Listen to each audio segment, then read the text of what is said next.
What's up? Let's go. Yeah. Got an exciting episode tonight. All kinds of crazy stuff has happened since the last time we recorded. Let me just tell you the wildness that has ensued. So where did you watch Western States? Yeah.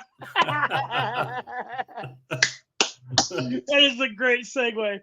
All right, so where do you get this off right off the rip? I want to talk about this right now. That way, if no one else who listens to this podcast or this Google or this YouTube, if you don't watch any more than 10 minutes into it, I want you to hear the first 10 minutes at least, because I want everyone to take it to heart. I want everyone to listen to the words I'm getting ready to say. And then I want my one big ask of everybody. If you hear this podcast today, please do me a favor and share it to a Facebook page that you run with, or send it to a friend that hasn't listened to our podcast, or send it. Just make sure this is maybe the most important message that I will ever share, maybe in my life. And so this will be a weird one. So I watched Western States this year from a hospital bed on the heart floor of Ohio State University Hospital. I think we all know, like a couple weeks ago, I got pericarditis, right? And the pericarditis just didn't go well. It just didn't go away. Ended up going back into the ER. Cardiology came down the second time I was in the ER, looked at a couple of things. Was like, well, wait a second. What about this like buildup that you have on this artery? Like, doc, I don't know, doc. I don't know. They ordered another CT scan. That CT scan came back with different parts of my artery, different parts of my left main had like anywhere from 20 to 40% blockage. There were parts of my LAD, which is like the widowmaker, where a widowmaker heart attack happens. I had sections of it had like 40 to 60% blockage, not obstructive, but blockage. Anyways, all this. Next thing I know, I'm being admitted to a heart floor for monitoring, heparin drip, all that kind of fun stuff. The pericarditis had spun me into AFib and A-flutter and all this other kind of crazy stuff. But the moral of the story, and what I want everyone to make sure they take this episode, when we share it on Facebook, when we share it on Instagram, when we share it, whatever, grab that link. Please share this to whatever running group you run with or whoever you run with, and share the message. And it's this. It doesn't matter. It does not matter sometimes how much we run, how healthy we think we are, how well we think we eat. It was this weekend that I found out that all of that and my genetics was still like, nope, you're going to have 40 to 60% blockage on your left main.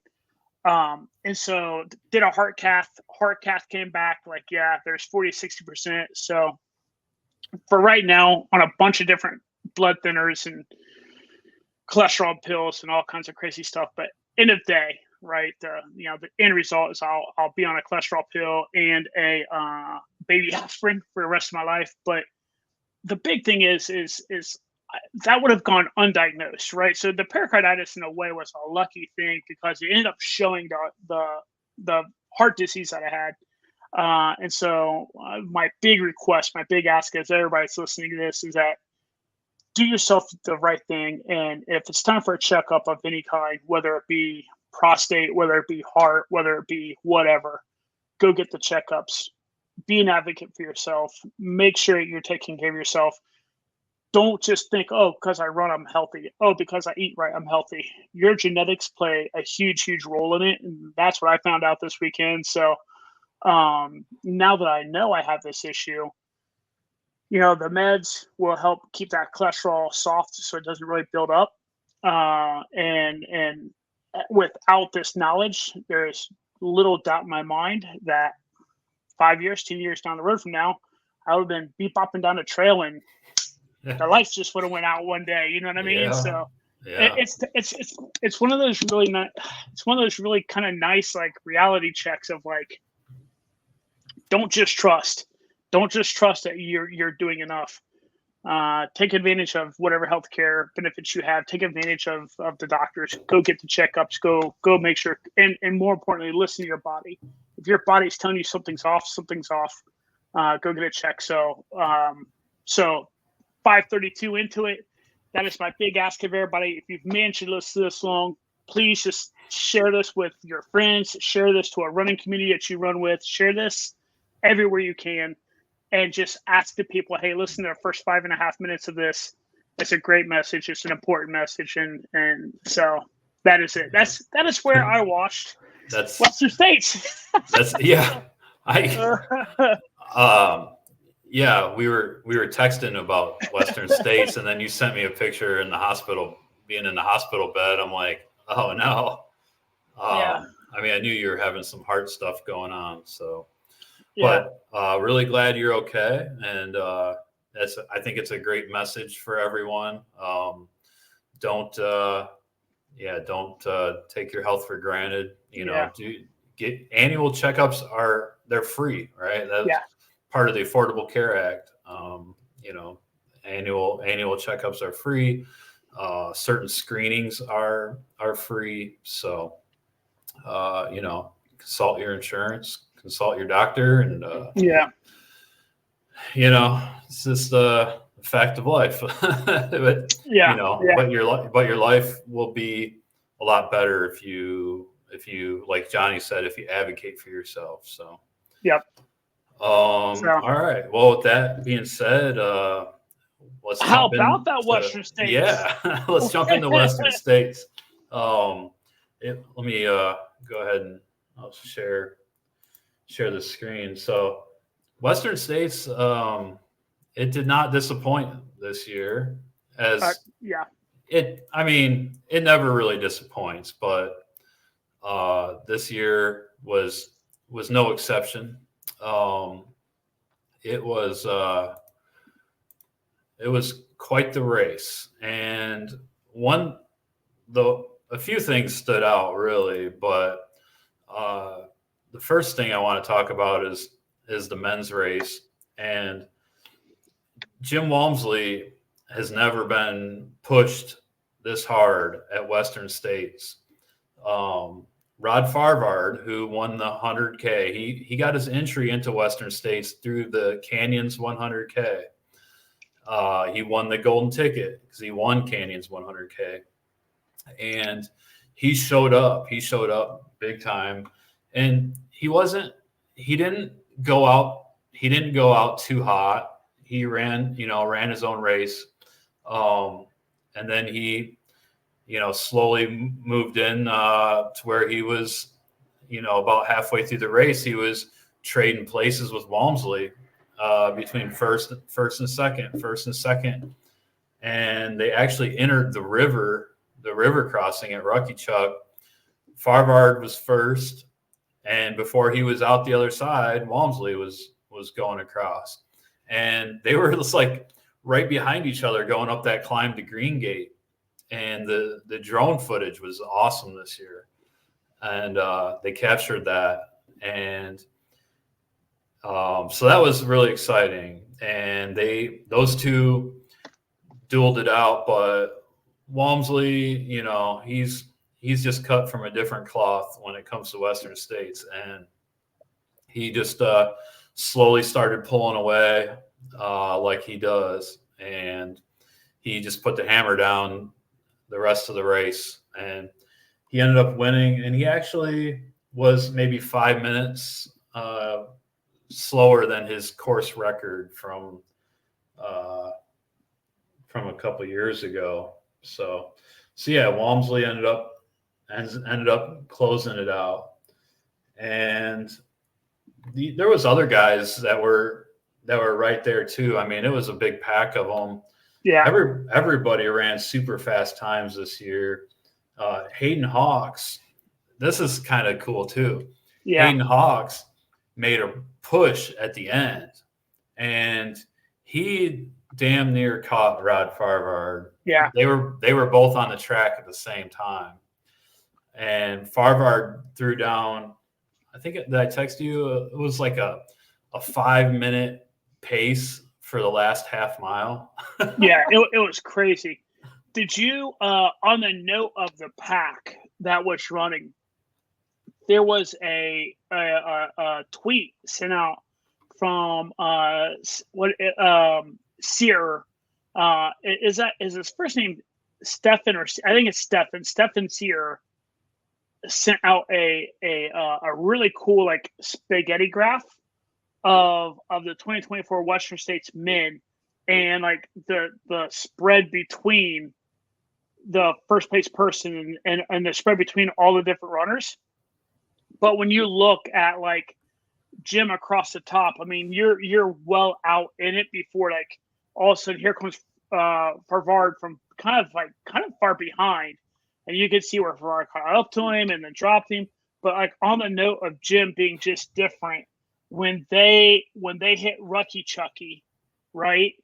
Farvard was ahead of him when they hit it, and then you could see he hit like Walmsley hit that little climb up, and it is like Jim stays like this on that little spaghetti graph, and Farvard just drops off. Like Jim is just like, we are done playing, and just like boom. So, but on the same note, you could also see where like when they got to Painted Rocks is where Hayden Hawks like hammered it, like really hammered it. And you could see like his little spaghetti graph is like going almost like straight up into the right, and he's closing the gap. And as his is going up to the right, Farvard is going down into the right, and they end up touching because they basically finish within a couple seconds of each other, like you're saying on track. Anyways, I tweeted out this from our podcast account. I tweeted this out. If anyone is into like nerdy spaghetti graphs and like watching squiggly lines and just seeing how stuff stack breaks, I found this like wildly entertaining. Like just like you can literally watch the race on this goofy little graph, but it was such a good men's race. And Dan Jones from New Zealand, he was right there in that pack too. He ended up finishing 4th, and the top 6 men all went under 15 hours. It's crazy. Sub 15. John Albin was 6th. Tyler Green, who was both of our pick for 3rd, ended up 7th in 15:05. I mean, these times that they threw down this year were just insane. Yeah. All 5 men ran a time that the first top 5 men ran a time that would have won the race last year. And I'm thinking this is mainly because there was not much, if any, snow in the high country. Yeah. So that helped lay down some fast, first 50K times. And the other thing is, it was an average heat year. It wasn't 100 plus in Auburn, but it wasn't cool either. It was, 93 in Auburn maybe, and probably triple digits in the canyons, I'm guessing. But I think the elite runners are getting really good at handling the heat, and, they know what to do now. Yeah. So I think that led to some fast times as well. But yeah, really exciting. Walmsley, 2nd fastest finish ever, trailing only his own 2019 course record of 14:09, and he finished in 14:13. So, how about the lightweight mental, the little mental game he played right off the rip, showing up in all black. Yeah. For the start. Dude, like you said, he is just a different cat, man. Yeah. Like there's a part of me that gets how he can rub people the wrong way, but there's also a part of me that's like, dude, you gotta love the guy. Like, I mean, to show up to a race that say like hit 90s and 100s, and like he's like, nah, wearing all black. I mean, it was so funny because I don't even think he made it to like the 50K mark, and he'd already dropped the black shirt and switched over to a white shirt, which I was like, that's awesome. Yeah, it said he started the race wearing all black, Yeah. And he came through Robinson Flat in 4 hours and 24 minutes. Yeah. And by that time, he was wearing an ice-soaked white shirt. So he ditched it at some point in the first 50K. Yeah. Yeah, so Harvey Lewis was 25th place, which 19 hours, 21 minutes. I kind of figured that, that's 25th for men. 25th for men. Yeah. 20. Yeah, right. Sorry. 25th Yeah. place for the men. Nick Curry was 92nd place for the men. 25 hours. That one blows my mind. That one is crazy. Nick Curry at 25 hours. Yeah, I'm not sure what happened there. He's running Hard Rock too. I mean, it's a wild thought, but like, dudes like him just go out and like, you know what, this is a training run, and like, just like, yeah. I'm like, I kind of like serious question, like 25 hours for him on 100. I mean, that's like kind of a heavy jog. You know what I mean, right? Like. Yeah, I mean, he's really good at the flat, fast stuff, but he does mountain races too. He's good at Hard Rock. Yeah. So maybe the heat got to him or something. Maybe he just didn't have a day. I don't know. It kind of makes me want to make my call for him to win Hard Rock right now, though. Well, next week we'll do the Hard Rock Hard Rock preview. And I'm looking forward to that too. Hoopeter, who is my wild card pick, he ended up 17th for the men. Dakota Jones ended up 18th for the men. Ryan Montgomery, 20th. And but it was exciting. And one thing that was crazy when those two, Farvard and Walmsley, were heading up Green Gate. Yeah. Debo and Corinne were talking about a text that came in that a crew got turned away from Green Gate. And turns out the Creek Fire, which was a brush fire, it was only about 15 acres, but it was, in the vicinity of Green Gate somewhat. And for a minute there, it was kind of panic. Mm-hmm. Like, oh no. Are they gonna shut the race down? Because fires in California, it's so dry right now, and especially this week's fires have just been popping up everywhere, and and they can move fast. They can move really fast in that dry brush. So I'm sure it was a concern of the race and concern of the local authorities. So, but thankfully they were able to contain it, and the race was able to continue as normal. All right, well, let's talk about the women's race. So the women's race was also great. As suspected, Katie Scheid put on an absolute clinic. At one point at the beginning, I think she was in first place overall. I believe she was on, I thought they said when I was on my way to go do my run, I was listening to it in the car, or Jessica and I were listening to it on our drive. And they said that she was on pace for the men's course record towards the beginning. Oh, okay, yeah. Not okay, because yeah. That I had heard. I had heard that she was on pace for the men's record too. I never heard that she was in first. But yeah, there for a little while she was. Oh, maybe she wasn't. Yeah. They said first. Maybe they meant for the women, but she was on men's course record pace for a while at the beginning. For a while. Yeah, she was. And then she was on pace for the women's course record, but it just kept the margin just kept getting smaller. And I think by the time she got to maybe Green Gate or Auburn Lakes Trails, maybe it was after Auburn Lakes Trails, her record pace fell off, but she still finished with a heck of a time, the second fastest time ever for the women. Only behind Miss DeWalter. almost DeWalter from last year. Yeah, so Katie's time was 15:46. So and that, that time 15:46 would beat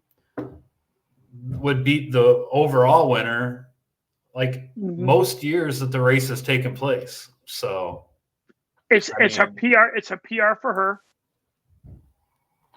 It's obviously a PR for her. Like it was weird watching her run. Like it was just like this, like a complete ass kicking she's handing out. Yeah. It was so weird to watch.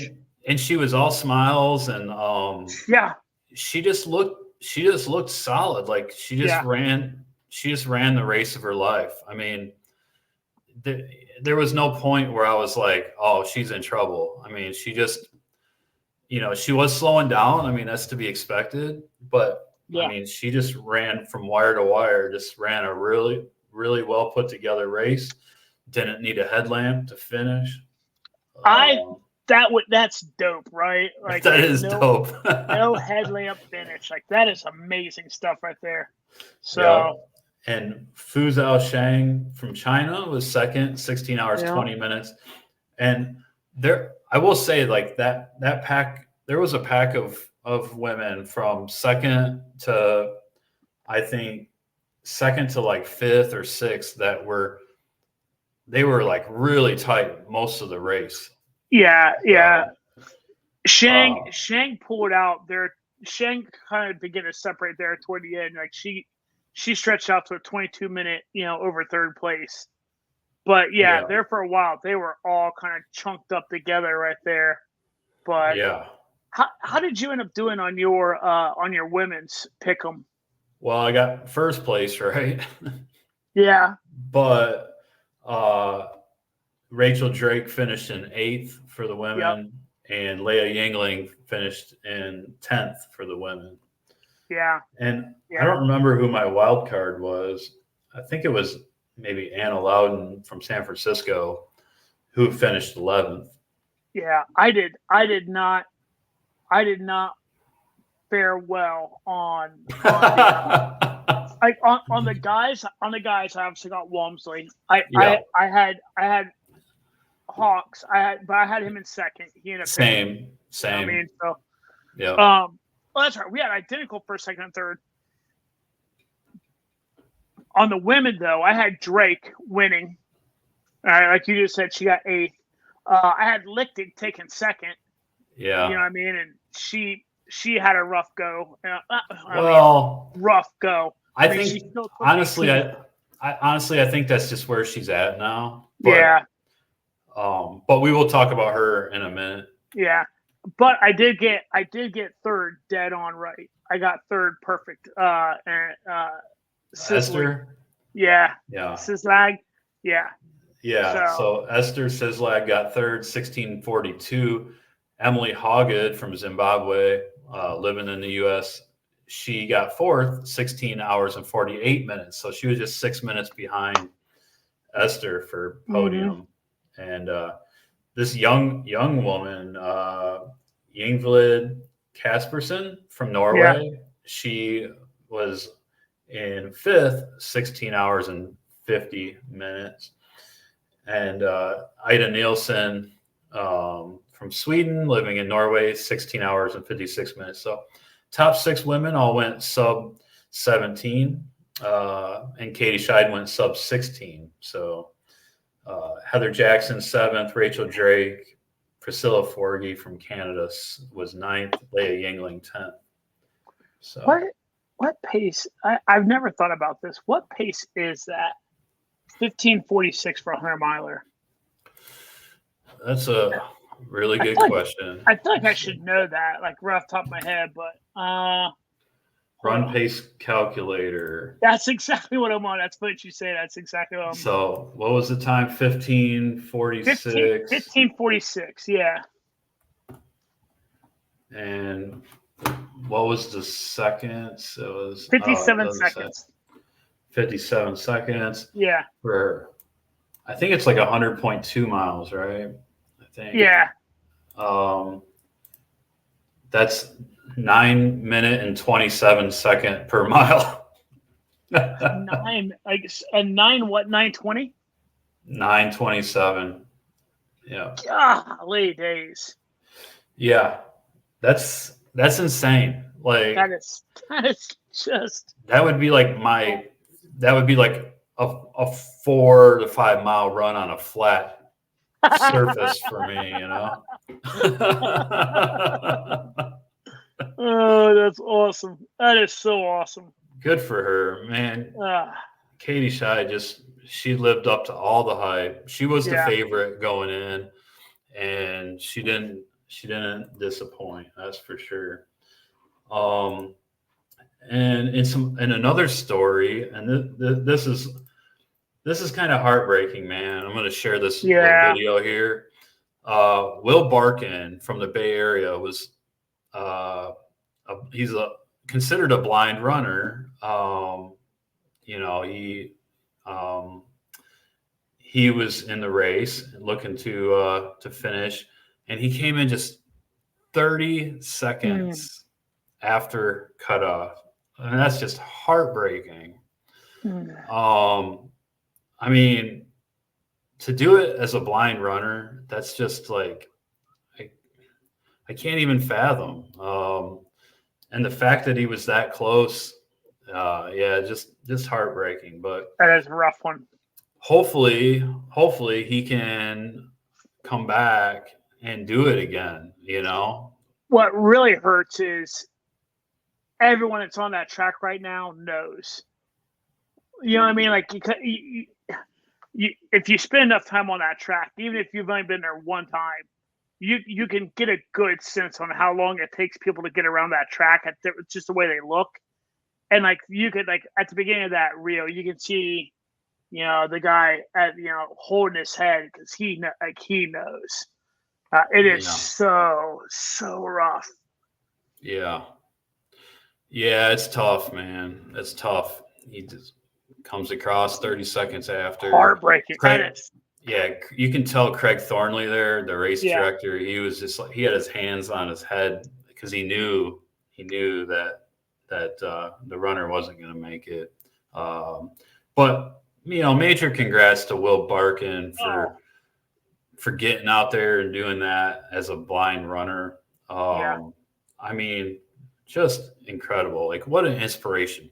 If you ever think to yourself, like, I don't know, if you're just having a bad day or you don't want to go out for a run, you know, like, just think about that. We get to do this, right? We get to do this. And there's a lot of people out there that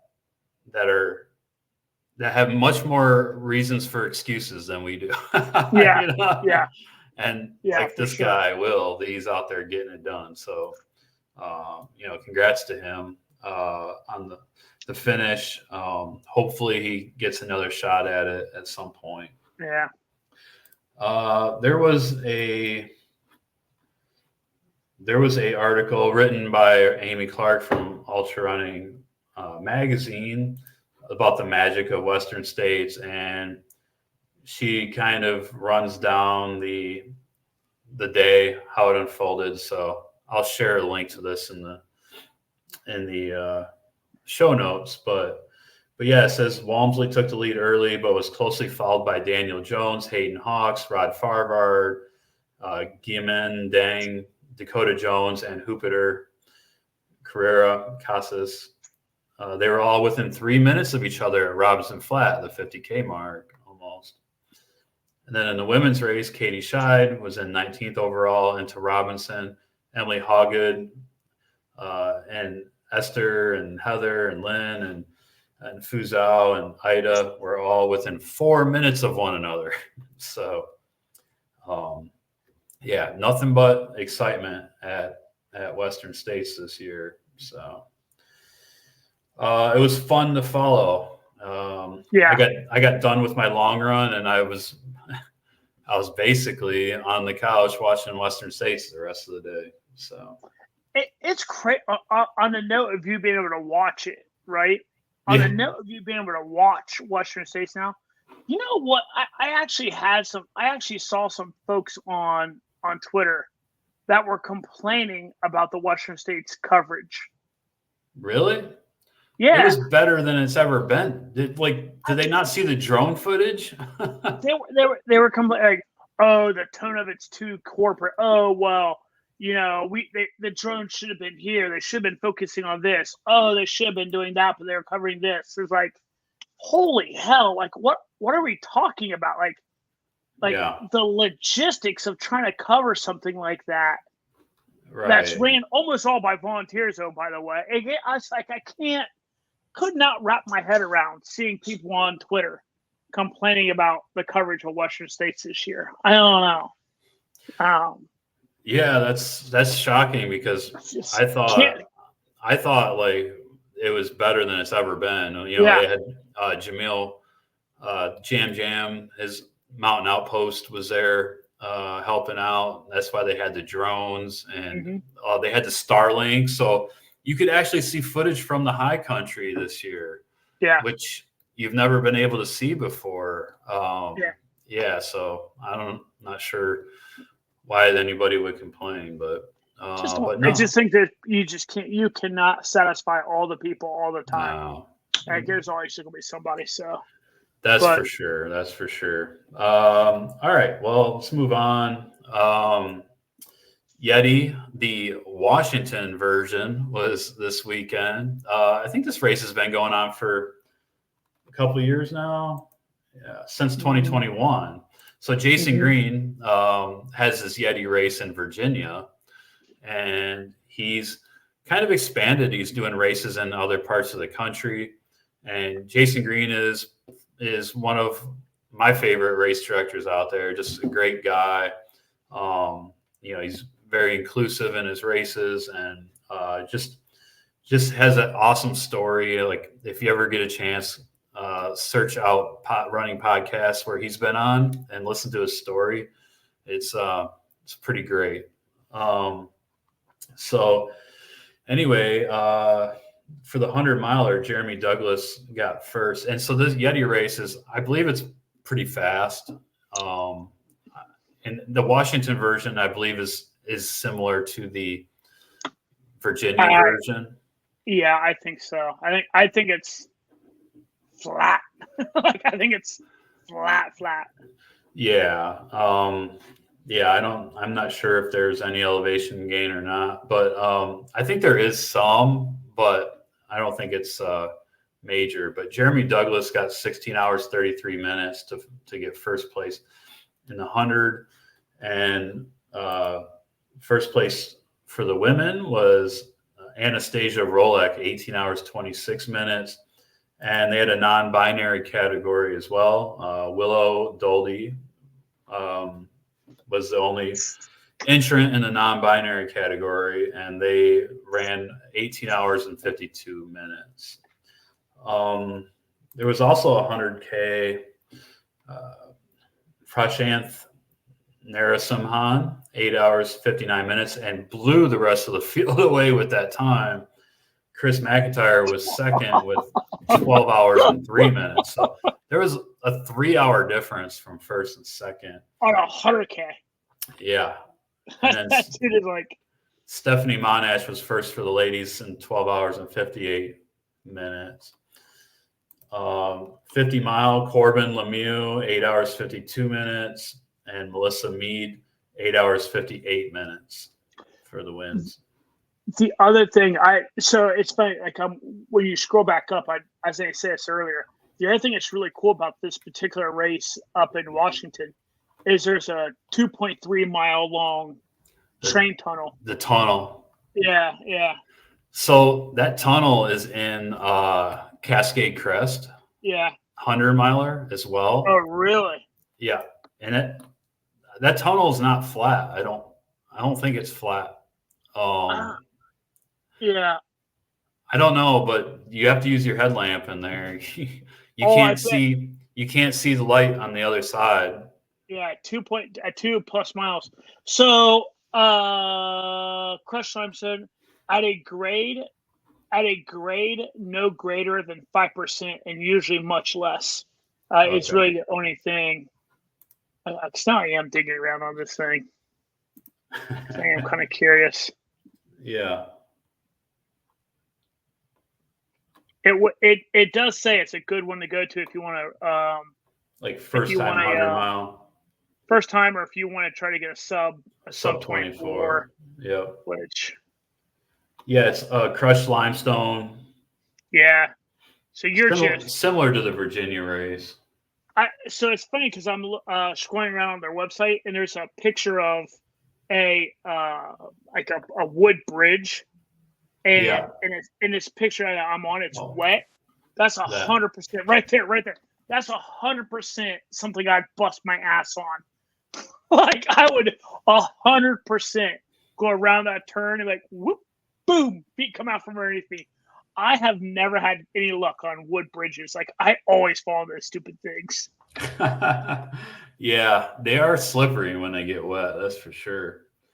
Yeah, I don't see anywhere that says what the overall elevation gain is. But yeah, and what's funny is when I click on the course link that's up there in the gray bar, it takes me to a dead website.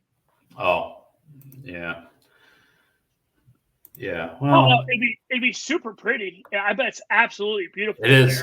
I went up there to crew at Cascade Crest in that area, and it is really nice. The Cascade Mountains. Oh man, that would be this would be a good one to do if, like sub 24 attempt. Yeah, it'd be perfect. So, all right. Black Hills 100. I'm guessing they had better weather this year than when Pete did it. I mean, dude. Was that last year or was that 2 years ago? He ran that one. I think this was last year. I'm pretty sure it's last year. I think it was last year because I think the year before is when he did Zion. Oh. Okay. Or we have it flip flop, one or the other. I know this. I know for a fact Black Hills snatch old Petey Griggs' soul, clean up out of him. I mean, yeah. It is a hard race. That is a hard 100. So, well, the results aren't in yet. Like the results aren't posted yet, but the winner of the 100 was Dalton Struck in 21 hours 41 minutes, and first place for the women, Jill Denz, was only 9 minutes behind him, 21 hours and 50 minutes. So. I mean, dude, when you have the winner of and this is not a 100-miler, it's actually like 107. It's 107.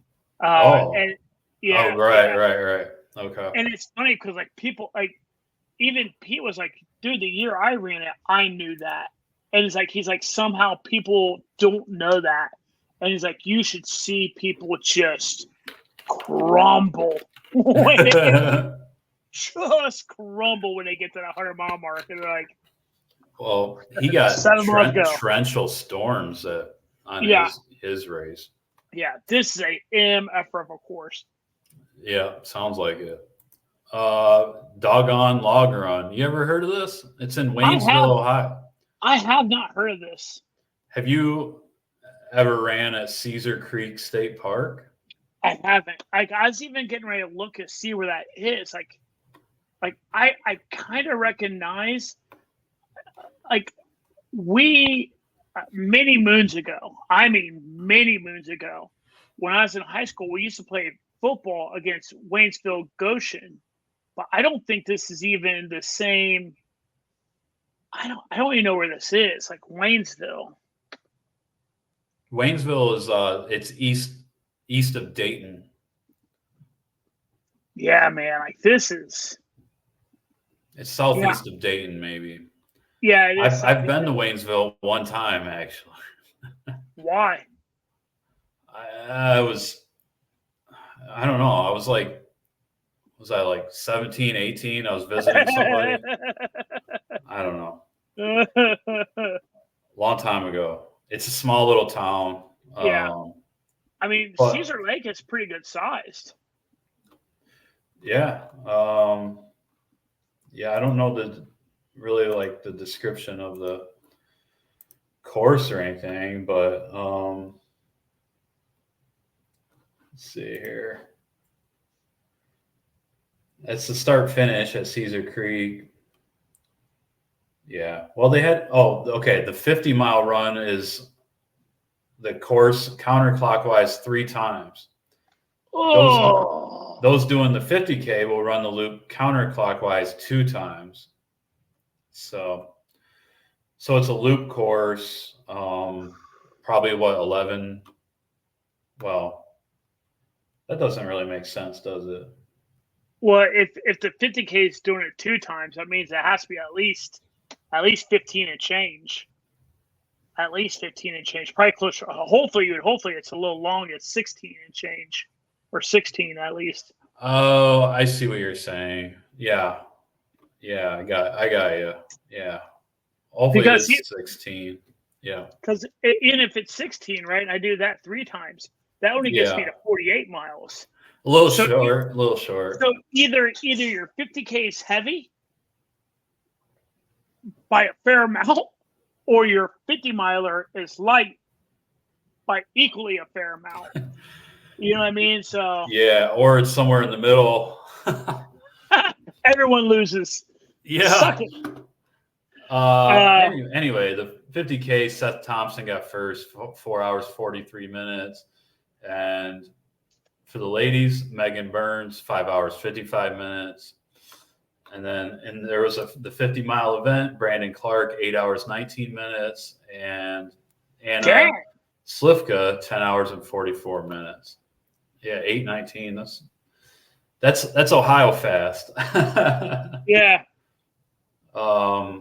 Yeah. So, it's the race. It just caught my eye because it was in Ohio and I never heard of it. So. Yeah, nearby. I'm trying to find some. Oh wait, here's some photos. Lavaredo was a pretty famous race in Italy, and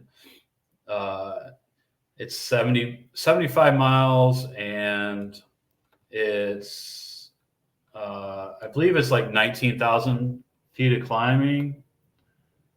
I think. Yep, 75 miles, 19,000 feet of elevation gain. Hans Namberger from Germany, 11 hours 57 minutes. Tom Evans, winner of last year's Western States, was second, 12 hours. And for the ladies, Rosanna Bouchard, 14 hours 9 minutes, and Gudita Torini, second, 15 hours 19 minutes. All right, we're going to move on to some FKT news now. Sadly, we discovered today, Johnny texted me, Kristian Morgan has stopped his attempt on the AT northbound FKT. And it's a bummer. He was actually in Maine, the last state. He was, 39 days in, I guess. He was or no, right now it's 39 days, I guess. He was well on pace to break the FKT, to get the FKT. But for reasons unknown, he had to stop. John Kelly tweeted about it. Somebody said he must be having problems with his leg, so maybe he has some problems with his leg. But sad to hear that. He has the southbound record already, but I have a feeling he will get back out there and attempt the northbound record again at some point. It's kind of weird. I don't know what this means, if it means anything. But zoom in on him right now. Oh, I saw that little out he did. That little out and back to Rangeley or Wrangley. Wrangley or whatever. Yeah. What's that all about? I wonder. Like, Well, there's a hotel there, Wrangley Inn. yeah. So I wonder, did he go there and then go back, or like, well, I wonder what Oh, that's all about. there are two lines. Like he did go back, but Yeah, yeah. those are pretty straight lines, though. I don't know. There's something Uh, weird going on there. yeah, yeah. I mean, it's definitely not a road, right? Because you can see the road going in and all that kind of stuff. Yeah, I But honestly, I think I don't think he can do it now, even if he no, started again, because the record is in 41 days, 7 hours. So yeah. he would have to boogie. I mean, I can't wrap my head around trying Yeah. to get that much distance covered. Really. But yeah, I mean, something. So you had said someone had something. There must be something wrong with his legs. Well, I they mean, said leg, almost like he is having problems with one of his legs. not being there, right? Obviously, Yeah. like you're that far ahead of the record. Like something wrong with your leg. Like it. Is there something white and hard coming out of my leg? Like I can't wrap my head around. Like That has it to be bad. It has to be bad. It has to has to be. be like whatever caused him to like, you know what, guys, shut it down. Yeah. Whatever it is has got to be just insanely bad. Yeah. Like bad. Like I feel so bad for him and his crew I because know. I mean the amount of energy and effort and just all that goes into like something like this. I mean, shit. Look at everything that we put into like 100 milers, Oh, I right? know. Like look I at all know. that. You know what I mean? And like get out of here. Like this is just It's heartbreaking. hard. Like it just sucks so bad for him. It does. It does. Well, hopefully he can bounce back and give it another go at some point. Yeah. Speaking of the Appalachian Trail, an unsupported FKT was just set on June 12th for the segment on the state of Pennsylvania. So Bob Stewart did it in 4 days, 1 hour and 58 minutes and 22 seconds. So state of Pennsylvania segment, Bob Stewart set the FKT. Also in FKT news, this is kind of a so big many deal. FKT. Yeah, this is a massive one. Kyle Curtin, he actually went east to west on the collegiate west variation. So going east, most people go west to east, I think, but he went east to west, finishing in Durango. And Kyle Curtin, he's set the FKT at one point on the Tahoe Rim Trail. He's just a beast of a runner. He lives in Durango, and yeah, I think he won the Tahoe 200 before. I think he also beat the overall men's supported Colorado FKT, which was set in 2020 by Michael McKnight. So he, yeah, let's see, took him 6 days, 15 hours, and 8 minutes. And that's, I think, which he crushed the record by a couple hours. Oh, so it's 490 miles, 90,000 feet of climbing, and it's in high elevation. Just think about that. 6 days, 15 hours, and 8 minutes. That's just insane. And it was still snowpack out there. As I said, like the one picture you're looking at right now, there's still the snowpack. Yeah. I mean, look at the finish line picture. Like they look miserable as shit in the finish line picture. It looks like It looks like it's it's cold and raining. Like it just dude. looks Well, so they had to like finish through the San Juans where Hard Rock takes place, yeah, and there's like thunderstorms in the all afternoon the time. almost every day out there, like hail and all kinds of stuff. When I was just out there, it was hailing and raining and everything. So congrats to Kyle Curtin. That's like quite an accomplishment there. All right. Yeah, So that's wild. That's wild. That's wild. let's go into a little news, and we're gonna circle back to Western states. The weekend before, or I don't know if it was the weekend before Western states, they announced the golden ticket races for 2025, and I guess it's not surprising, but it's very UTMB heavy. The golden ticket races. We have CCC, which is that, and the UTMB races in Chamonix. That's the 100K. Let's see, Tarawara, which UTMB bought out. That's in New Zealand. Chianti Ultra is a new one. UTMB. I believe that's in France. And then Canyons in California, which is also UTMB. And Javelina 100 in October, that's Aravaipa. And Black Canyon in February, which is Aravaipa. One thing they all have in common, they're all sponsored by Hoka. So they did take a race. I think they used to have 7 golden ticket races, but they took one away.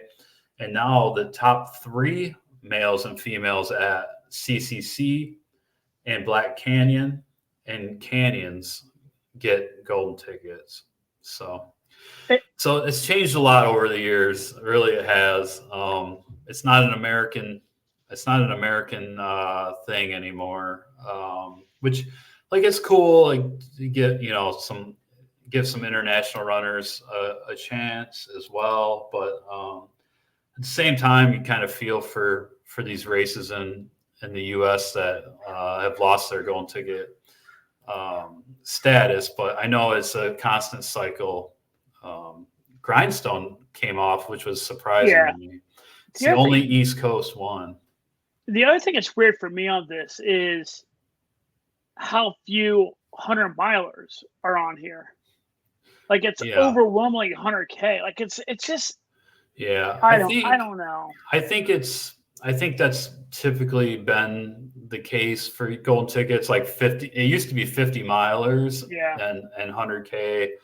But Javelina seems like it's been on there for a long time. Yeah. UTMB was a golden ticket race one year, I believe. Yeah. They did have a 100-miler, but anyways, it's very much a pay to play club at this point. Yeah. It's very much like, are you one of our friends? Cool. Yeah. I mean, it's always been that, but now it is just like really, really blatant. I mean, it's. Yeah. I'm surprised it's so UTMB heavy, to be honest, but I get it. It's Hoka. It's kind of a partnership.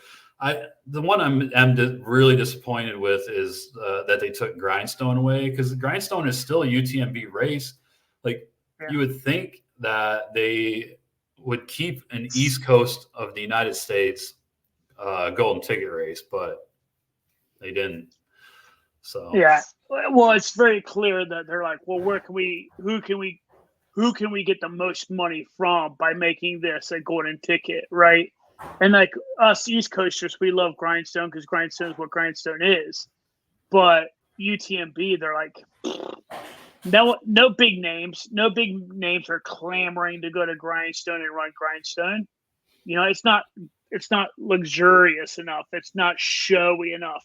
It's exactly what the name says it is. It's a fucking grind. You know what I mean? It's what it doesn't have. Cool, yeah. You know what I mean? You don't have all the all the glitz and glamour like Aravaipa puts on, like the UTMB races put on. It's just what it is. So it is. And It's weird. It's just so weird. Here's the other thing. Here's the other way I also look at it. At the end of the day, the golden ticket races are interesting. Does it really affect me? Excuse me. Not whatsoever. Right? I mean, it's like, yeah. So Yeah, no, I hear I you. don't know. And this kind of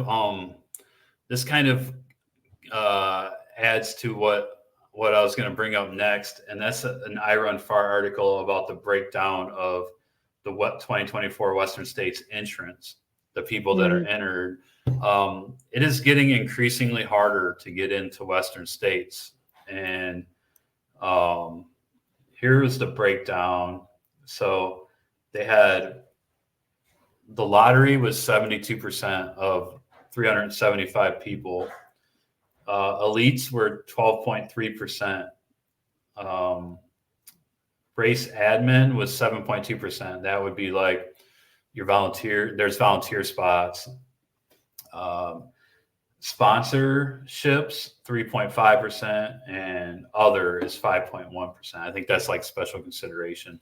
The elite, I think, is the top 10 from the previous year. Yeah, so there are three main ways to get into the event: become very involved, like by being a board member or volunteering at an aid station for many years, be really, really fast, or gain entry through the race lottery. Yeah, the lottery is the most common way to get in. 9,388 people in the lottery this year. Here's the growth chart of lottery applicants. I mean, this year it just like way far above and beyond. Yeah. Ever, so 53,966 total tickets for the 9,388 people. Yeah, that definitely makes the odds pretty tough. With one ticket, your odds were 0.745, not even 1% chance. And two tickets was 1.485%, four was 2.945, and eight 5.809. 16 was 11.269%. So, yeah. So even with let's see, 1, 2, 3, like 4 years of qualifiers, you're just over 10% chance. If you have 256 tickets, you have an 85.199% chance. So I guess it's just hang in there, keep doing qualifiers, On the note of people getting in with one ticket, what's your thought on when Western States says their little reels of like, my name's John and I'm from so and so and I got in on one ticket? What's your thought on those reels? Do you think the average person trying to get in Western States, do you think they see that reel and they're like, oh man, good for him, what a lucky SOB, good God, man, I'm so happy for them? Or are they like, fuck that guy? Like, if we were being brutally honest, what do you think the majority of average like people trying to get in Western State, what one do you think it is? I think if people have been putting in for years and somebody gets in on one ticket, that I think it's like, F that guy. Yeah. I think if you're a much whatever, person, I think if you're much past the 4 tickets, right? I think if you're much past the 4 tickets, because that's 3 years, right? That's 3 years of you trying to get in. Because year 1 is 1 ticket, year 2 is 2 tickets, year 3 is 4 tickets. I think if you're 4 tickets or later, which you look at this group, you look at this count, that is way a majority of their folks. I guess yet another thing with Western States, right? I don't get like so much of what they do now is I just don't feel like they understand how tone deaf some of the shit is that they do. Like literally one of the first reels I saw about like here's your runners for this year, was a guy who had never ran 100 and got in on one ticket from 100K. Wow. Now I'm like, Western States, are you fucking for real right now? Do you think that, I don't know, a couple 100,000 people who didn't get in really want to see? It's not a couple 100,000. What is it? Like 9,000. Yeah, like 9,000. Do you really think? Yeah, I read the count, the group tally, 9,000. Do you really think that 7,000 some odd other people are like, oh, that's awesome, good one. Bro, why are they? It's like they're trying to disenfranchise. Yeah. Well, the average number of years expected to take to get in used to be 6.79, and this year it jumped up to 8.3. So I see. Okay, so when was it? When did it used to be 6.79 years? It says in a previous year. Okay, yeah. So 8 years now. 8 years you got to be on the grind to get into this thing. Like, yeah, that's and then you got to be lucky. So, and then by the way, not only do you have to be lucky that 8th year, but then you have to have a flawless training program, and then you have to run a good race. Like, I will say, getting your name drawn in Western States more often than not is a huge fire under your ass. Like, you're gonna get out there. You got to get out and train. You got to get into the sauna. You got to do all the things, man, because that's your one shot. That's your one shot. You gotta just train like you've never trained before, and not get injured. But anyway, just thought these numbers were interesting, becoming increasingly difficult. There's a lot of qualifiers. Like, you think, I don't know, they could reduce some number of qualifiers, but you know what? They do what they want to do. It's their race. That opens up a whole nother ball of wax for me. Is some of the races that are qualifiers for this nowadays? Yeah. Like, dude, we were just giving one of them some love. Like, I would love to go run a Yeti race. Yeah, I would. I think a Yeti race would be really fun. I kind of want to look into the one in Washington. I think it could be a fun vacation trip for Jen and I. It could be a really cool race to go run. Mm-hmm. Seriously, does it have any business of being a Western States qualifier? Like draw me the parallel. Like, I don't know. Maybe if you run it in sub 24, fine. It could be a qualifier. Yeah.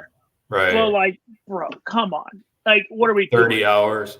Hard Rock, their qualifiers are hard. Qualifiers.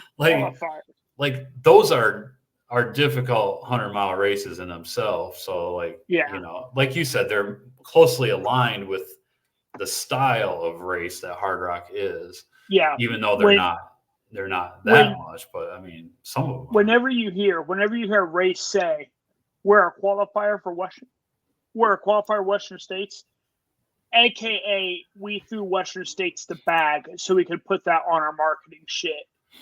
Like, just know that is nothing more than that race gave Western States some money, so that race could then put on their website, hey, come run us, we're a qualifier, because they know people will for that reason. It's joint marketing. I could go on a tangent. I could go on just an absolute tangent about Western States and some of the. Well, I 100% agree. They should lower their number of qualifiers, bring it back to where. What other interesting data is, as like I kind of want to reach out. I'm going to shoot. I wonder, as the qualifying races have gotten bigger, like the group of them have gotten bigger, I'm kind of curious, and this is obviously out there for sure, if the DNF rate at Western States has also increased. You know what I'm saying? That's a good question. Actually, last year was a really good finish rate just because it wasn't hot. Yeah, yeah. I think it's pretty steady, to be honest with you. But let's look at that, and Let's table that. Let's table that for another conversation. Oh, I'd like to talk about it on the next show. Let's definitely look into that finish rate. One thing I do want to close the show out with today is this article about this guy Brian Morrison, and on the theme of the blind runner Will Barkin finishing 30 seconds over cutoff. This guy, his story was in which episode? It was in Ultra Running Magazine. Like I think it was like April, May issue maybe. Anyway, the 2006 Western States. This guy is leading the race, coming onto the track. Okay, and he's all messed up. So he's on the track, and he makes it around the track. He's like near the finish, blacks out, falls over, and some people, and he's got, I think it was said like he's got a 20-minute lead at this point. Some people went out and picked him up by the arms and helped him over the finish line. Disqualified. He says himself he doesn't know if he would have woken up. He doesn't know if he would have finished, all this stuff. But talk about heartbreaking shit. And then there's this whole article about his life after that and like what could have been. And he's got a pretty good attitude, but it's quite a read. He did go back and finish in 2016 in 27 hours and 26 minutes. But talk about heartbreaking Western States finishes. There was another one where this guy got into Roby Point, mile 99, and he basically sat down not too far out of that last aid station with a mile to go. He just sat down and was just out of it and just couldn't get going again. Like, you hear stories like that, it's just like, oh my God. So sucks. That does suck. But anyway, so good Western States, fun to follow. We got Hard Rock's the next big hitter coming up in 2 weeks, or a week and a half now. So we'll have our preview on the next episode. Sweet. That'll be a good one. Yep. All right. Well, do you have anything else, Johnny? I don't. When we share this out, we'll make a special reminder tag. Do me a really big solid. Share this out to other running groups you listen to, and just put on there. Hey, listen, a really important message. First 5.5 minutes. F it. If you don't want to listen after 5.5 minutes, don't listen after 5.5 minutes. But it is really important to me that as many people as possible hear the first 5.5 minutes of this conversation. Yeah, I will. I will change the header of the episode today too, and I'll put PSA heart health at the beginning. But all right, man. Cool. All right. Thanks, everybody. See everybody next week. Bye bye.